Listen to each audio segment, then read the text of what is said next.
Welcome to Ramzan series day 14. ఈరోజు మనం ఇఫ్తియారీలో chicken roll చేసుకుందాం. దానికోసం ఏమేమి కావాలంటే ఉల్లిపాయలు 1/2 kg, carrot 1/2 kg, beetroot 1/2 kg, capsicum 1/2 kg మరియు క్యాబేజ్ 1/2 kg. మీరు ఎప్పుడు ఇలాంటి చికెన్ రోల్ అయితే టేస్ట్ చేసింటారండి. చాలా హెల్తీగా అయితే చేసుకున్నాము. చికెన్ ఖైమా చేసుకొని 1 kg తీసుకున్నాము. అల్లం వెల్లుల్లి పేస్ట్ 2 teaspoon యాడ్ చేసుకొని దాన్ని మిక్స్ చేసుకోండి. దాని తర్వాత ఉల్లిపాయలు వేసేసి అందులో మిక్స్ చేసుకొని దాంట్లో మనం ఇప్పుడు ఏం యాడ్ చేసుకుంటామంటే కొంచెం దూరగా వేగాక గరం మసాలా 2 teaspoon యాడ్ చేసుకోవాలండి. గరం మసాలా అది హోమ్మేడ్ గరం మసాలా అండి. నేను మీకు లింక్ ఇస్తాను, కింద చూసేయండి. మా చెల్లి జుహా కొత్త బ్రాస్లెట్ అనేది కొనిందండి.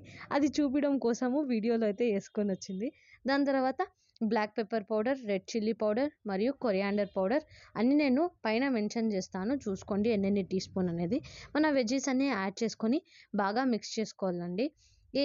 ఎప్పుడు మేము ఒక పొరపాటు అనేది చేసేస్తూ ఉంటాము. ఏమంటే మేము ఎప్పుడు తీసుకున్నా కూడా పాత్ర చిన్నది తీసుకుంటున్నాము. అందువల్ల మళ్ళీ వేరే దాంట్లో పెద్ద దాంట్లో వేసి కలపాల్సి వచ్చింది.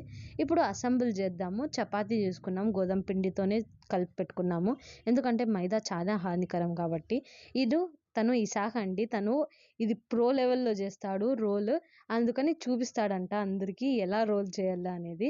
నేను ఫిల్లింగ్ వేసి ఇచ్చాక తను టిష్యూ పేపర్లో తీసుకొని రోల్ చేసి చూపిస్తున్నాడు. చూడండి నా టాలెంట్ అందరూ అని చెప్పి. సరేలే అని చెప్పి చేపిస్తేనండి, తనే చేశాడు. మీకు ఎలా ఉందో చెప్పండి రోల్. అలాగే మీకు నా వీడియో నచ్చినట్లయితే లైక్ చేయండి, సబ్స్క్రైబ్ చేసుకోండి ఛానల్ని.